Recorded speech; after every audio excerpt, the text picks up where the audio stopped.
Okay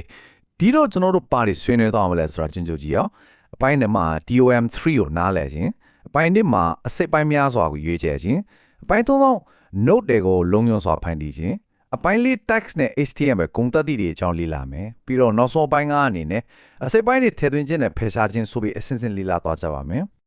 ဟုတ်ပြီအပိုင်း1အနေနဲ့ DOM3 ကိုနားလည်ခြင်းဆိုတဲ့ခေါင်းစဉ်လေးနဲ့ဆက်လိုက်ကြရအောင် DOM လို့ခေါ်တဲ့ Document Object Model ကိုတကယ်သက်ပင်ကြီးတစ်ပင်လို့မြင်အောင်ကြည့်လိုက်ပါ HTML document ကိုသက်ပင်ကြီးရဲ့အထူးအမြင့်လို့သတ်မှတ်လိုက်မယ်ဆိုရင်အဲဒီကနေမှတဖြည်းဖြည်းချင်းကြီးမားတဲ့သက်ခွန်ကြီးထလာမယ်အဲ့ဒီသက်ခွန်ကြီးရတော့မှတဆင့်ပိုးပြီးတင်းငယ်တဲ့အလင်းရောင်တွေတောက်ပနေတဲ့သက်ခွန်လေးတွေစီအဆင့်ဆင့်ချိတ်ဆက်သွားတဲ့ 3D အထက်အောက်ခွဲကြည့်ပုံကြီးပေါ့တကယ်အံ့တော်စရာကောင်းတာကwebsite မျက်နှာတစ်ခုကိုဖွင့်လိုက်တာနဲ့မျက်စိတမိတ်အတွင်းမှာတင် browser ကဒီ 3D ကေဟာစနစ်ကြီးတစ်ခုလုံးကိုအသက်သွင်းကြည့်ဒီဆောက်ပေးလိုက်တာပဲဖြစ်ပါတယ်ဒီလို 3D ဖွင့်စည်းပုံကြီးကို browser ကအဆင့်လိုက်တိဆောက်သွားပုံကလည်းတကယ်ကိုစိတ်ဝင်စားစရာပါအစစ်တစ်အနေနဲ့ HTML code ကိုအပေါ်ကနေအောက်ကိုတကြောင်းချင်းဖတ်သွားပါတယ်အစစ်နှစ်ရောက်တော့အဲ့ဒီ code ထဲကအစိပ်ပိုင်းတစ်ခုချင်းစီကို note လို့ခေါ်တဲ့အသက်ဝင်နေတဲ့အရာဝတ္ထုလေးတွေဖြစ်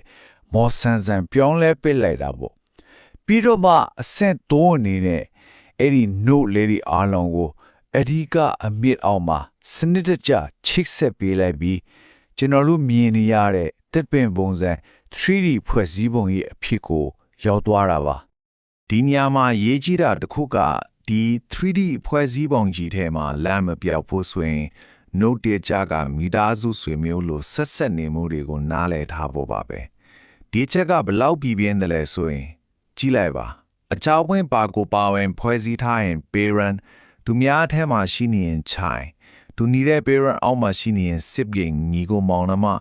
အထက်အဆင့်ရှိတဲ့ parent တွေကို ancestor အောက်အဆင့်ရှိတဲ့ child တွေကို descendant မျိုးဆက်ဆိုပြီးဆက်သွယ်မှုကွန်ရက်တွေရှိပါတယ်။ဒါတွေကိုကောင်းကောင်းတီးထားမှနောက်ပိုင်းမှာနေရအတိအကျရှာတာတို့အသစ်ထည့်ရတို့လုပ်တဲ့အခါအခြေအဆက်မိမိလှုပ်ဆောင်နိုင်မှာပါ။ကဲ